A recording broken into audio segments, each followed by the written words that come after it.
Congress party के सबसे बड़े नेता, लोकसभा में नेता प्रतिपक्ष राहुल गांधी और कांग्रेस पार्टी के अध्यक्ष और राज्यसभा में नेता प्रतिपक्ष मल्लिकार्जुन खड़गे ने प्रधानमंत्री नरेंद्र मोदी को एक चिट्ठी लिखी है।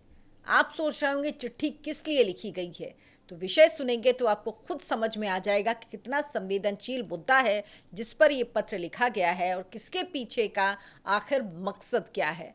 संसद का मॉनसून सत्र शुरू होने वाला है, तो ये पत्र लिखा गया है कि संसद के मॉनसून सत्र में मोदी सरकार जम्मू कश्मीर को पूर्ण राज्य का दर्जा और लद्दाख को संविधान की 6ठी अनुसूची में शामिल करने का विधेयक लेकर आए। अब ये दोनों मुद्दे बहुत बड़े हैं, बेहद संवेदनशील भी हैं।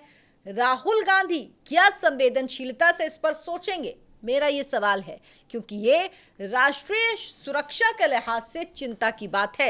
ये राष्ट्रीय सुरक्षा के लिहाज से बेहद गंभीर मुद्दा है, जो दोनों बातें कही गई हैं राहुल गांधी और मल्लिकार्जुन खड़गे की तरफ से, और जिसमें कहा गया है कि सरकार इस पर विधेयक लेकर आए। सवाल यह है कि कहीं ये मांग लोकतांत्रिक अधिकारों की आड़ में भारत की सुरक्षा के लिए बड़ा रिस्क तो नहीं बन जाएगी, क्योंकि राष्ट्रहित सर्वोपरि है। लद्दाख को 6th शेड्यूल में शामिल करना और जम्मू कश्मीर में स्थिरता और शांति पूरी तरह से स्थापित हुए बिना कोई भी संवैधानिक बदलाव कितना सही है या ये कितना खतरनाक हो सकता है, ये आपको बिल्कुल आसान शब्दों में समझाने की कोशिश करूंगी, जिससे आप समझ पाएं कि दरअसल राहुल गांधी की ये मांग क्या वाकई राष्ट्रहित में है। नमस्कार, आयन भारत देखना शुरू कर चुके हैं आप। आपके साथ मैं हूं डॉक्टर रचना सिंह। आपसे गुजारिश है हमारे चैनल आयन भारत को सब्सक्राइब जरूर कीजिए, वीडियो को लाइक कीजिएगा, पसंद आया और शेयर कीजिएगा।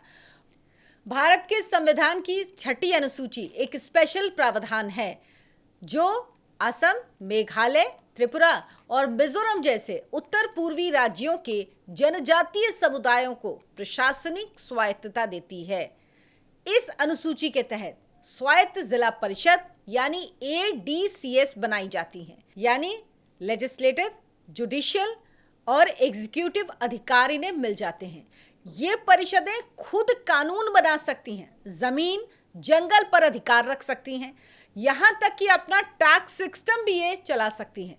ये व्यवस्था लेकिन इन्हीं 4 राज्यों तक सीमित है। इसके अलावा कोई 5वां राज्य नहीं है जो 6ठी अनुसूची में शामिल हो। तो अब ये सवाल उठता है कि क्या लद्दाख को इसमें शामिल किया जाना चाहिए, क्या लद्दाख को इसमें शामिल किया जा सकता है, और क्यों सरकार इसके लिए तैयार नहीं हो रही है। लद्दाख में करीब 97% जनसंख्या जनजातीय है। वहां की स्थानीय परिषद चाहती है कि उन्हें पर्यावरण, संसाधन और संस्कृति के संरक्षण में संवैधानिक सुरक्षा मिले। 2019 में जब जम्मू कश्मीर से अनुच्छेद 370 हटाया गया था, तब जम्मू कश्मीर और लद्दाख 2 अलग अलग केंद्र शासित प्रदेश बने थे, जिसमें जम्मू कश्मीर में विधानसभा होगी जब होगी और लद्दाख केंद्र शासित प्रदेश होगा, यानी उसकी अपनी विधानसभा नहीं होगी। लेकिन तब से यहां कोई विधानसभा या पूर्ण राजनीतिक प्रतिनिधित्व नहीं है, यानी 2019 से। इसीलिए कई लोग चाहते हैं कि लद्दाख को 6th शेड्यूल का दर्जा मिले, लेकिन सुरक्षा की दृष्टि से ये ठीक नहीं है। सुरक्षा की दृष्टि से ये पूरी तरह से उचित है कि लद्दाख जो सेंटर से है वहां से संचालित हो, क्योंकि जो ऐसे राज्य होते हैं जो केंद्र शासित राज्य होते हैं वो 2 तरह के होते हैं। एक दिल्ली जैसा होता है जिसकी अपनी विधानसभा होती है, और एक चंडीगढ़ जैसा होता है जिसकी विधानसभा नहीं होती है, जो लद्दाख है। अब कुछ लोगों का कहना है कि ये 6th शेड्यूल का दर्जा मिले लद्दाख को, ताकि वहां की स्वायत्त परिषदों को संविधान से सीधा अधिकार मिल जाए और केंद्र सरकार उनकी शक्तियों पर मनमाने तरीके से बदलाव ना कर सके। अब बात करते हैं उस एंगल की जो सरकार की सबसे बड़ी चिंता है, और वो है राष्ट्रीय सुरक्षा। लद्दाख एक स्ट्रैटेजिक क्षेत्र है, ये आप समझिए, स्ट्रैटेजिक उसकी इंपॉर्टेंस है। भारत की सीमाएं चीन और पाकिस्तान से मिलती हैं लद्दाख की। अगर लद्दाख को 6th शेड्यूल के तहत भूमि, जंगल, खनिज और अन्य संसाधनों पर पूर्ण नियंत्रण मिल गया, तो केंद्र सरकार की हस्तक्षेप की शक्तियां, यानी केंद्र सरकार किसी भी तरह का कोई इंटरफेरेंस कर पाए, ये बहुत सीमित हो जाएगा। सेना का मूवमेंट होता है, सीमा पर सड़क बनती है, सीमा सड़क संगठन है, बीआरओ है, सेना है, और अन्य एजेंसियों को हर बार किसी भी काम के लिए, मूवमेंट के लिए स्थानीय परिषद की अनुमति लेनी पड़ेगी, यानी केंद्र की अनुमति से काम नहीं चलेगा। यह व्यवस्था किसी भी इमरजेंसी में ऑपरेशनल फ्रीडम को बाधित कर सकती है। सोचिए, अगर कोई ऐसी स्थिति आई जो इमरजेंसी की है, जहां पर सेनाओं को मूव करना है, बीआरओ को रोड बनानी है, या इस तरह की कोई व्यवस्था की जानी, तो इसके लिए जो लद्दाख की लोकल परिषद है उससे, स्थानीय परिषद से इजाजत लेनी होगी। और जो ऑपरेशनल फ्रीडम है, यानी जिस तरह से मूवमेंट कर सकती केंद्र से 1 सेकंड में ऑपरेशनल फ्रीडम मिल जाएगी, वो सब यहां पर रुक सकती है। अब जो छठी अनुसूची की संवैधानिक सुरक्षा के कारण केंद्र सरकार कोई भी बदलाव जल्दी नहीं कर सकती, और यही वजह है कि सोनम वांगचुक भी लंबे समय से मांग कर रहे हैं, लेकिन ये बदलाव सरकार के लिए इतना आसान नहीं है, क्योंकि ये सुरक्षा को जोखिम भरा बना सकता है। खासकर ये बॉर्डर का इलाका है, ये बॉर्डर जोन है, जिसकी सीमा चीन से भी लगती है और जिसकी सीमा पाकिस्तान से भी लगती है, दोनों मुल्क जो हमारे दुश्मन मुल्क है।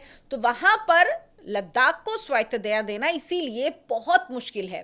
हालांकि कई लोग, जो स्थानीय लोग हैं, स्थानीय समुदाय हैं, उनको लगता है कि स्वामित्व देना समाधान है, इससे प्राकृतिक संसाधनों का शोषण रुकेगा। बात ठीक है ये, लेकिन सुरक्षा की बात जहां होगी वहां हर बात सेकेंडरी हो जाएगी, क्योंकि जब सुरक्षित रहेंगे आप, तभी आगे कोई चीज हो पाएगी। लोगों का मानना है कि स्थानीय प्रशासन और जनता में विश्वास बढ़ेगा अगर 6 शेड्यूल में इसको डाल दिया जाता है, लेकिन सरकार की चिंता यह कि सामुदायिक नियंत्रण का मतलब राष्ट्रीय हितों से टकराव भी हो सकता है। कई बार हो सकता है परिषद ना इजाजत दे और केंद्र के पास वो अधिकार नहीं होंगे, तो ये टकराव की स्थिति बन सकती है, खासकर तब जब कोई बाहरी शक्ति अंदरूनी असंतोष को भड़काना चाहे। अगर कोई बाहर की फोर्सेस कुछ डिस्प्यूट पैदा करना चाहेंगी तो उनके लिए आसानी होगी। और एक बात यह भी है कि लद्दाख अकेला ऐसा क्षेत्र नहीं है जहां 6th शेड्यूल की मांग उठी हो। 2007 में जो पश्चिम बंगाल में दार्जिलिंग है, उसकी गोरखा हिल काउंसिल के लिए भी ऐसा ही एक प्रस्ताव लाया गया था। यहां तक कि आयोग ने मणिपुर के पहाड़ी जिलों को भी छठी अनुसूची में शामिल करने की सिफारिश की थी, लेकिन हर बार सरकार ने राष्ट्रीय एकता और सुरक्षा के सवाल को प्राथमिकता दी, और फिलहाल यही कारण है कि लद्दाख पर भी केंद्र सरकार ऐसा करने से रुक रही है, या ऐसा नहीं करना चाहती, आप कह सकते हैं। अब राहुल गांधी ने एक मांग और की है, कह रहे हैं कि जम्मू कश्मीर को फिर से पूर्ण राज्य का दर्जा दिया जाए। लेकिन क्या कांग्रेस भूल गई है कि उन्होंने अपने 60 साल के शासन में अनुच्छेद 370 को हटाने की कोई ठोस कोशिश की ही नहीं। जब नरेंद्र मोदी की सरकार आई उसके बाद ये 370 हटा, जबकि टेम्परेरी आर्टिकल था, ये टेम्परेरी आर्टिकल कहा जाता था 370 को, लेकिन ये स्थायी रूप से चलता रहा और असली संविधान के साथ ये धोखा था।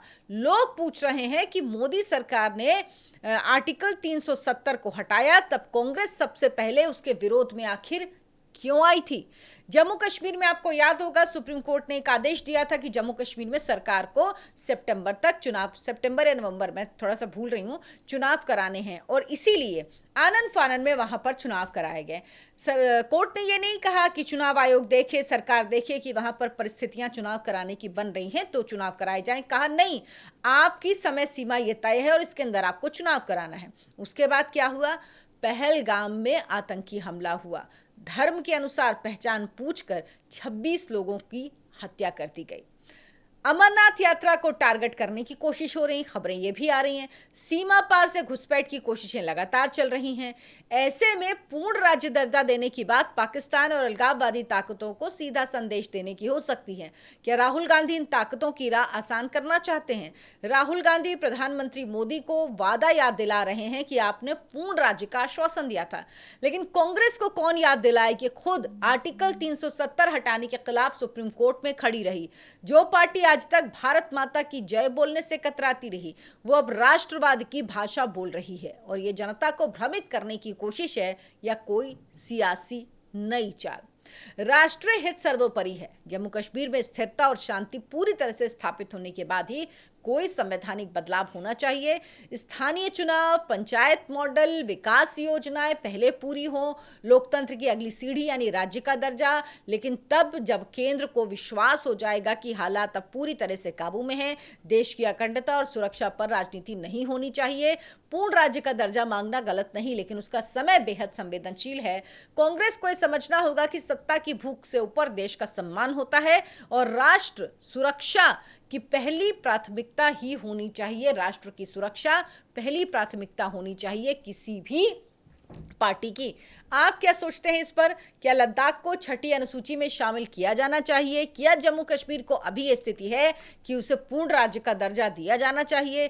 क्या इससे देश की सुरक्षा पर असर पड़ेगा? आप क्या सोचते हैं? कमेंट करके जरूर बताइएगा। वीडियो को लाइक कीजिए, शेयर कीजिए और हमारे चैनल आयन भारत को सब्सक्राइब कर लीजिए। धन्यवाद, नमस्कार।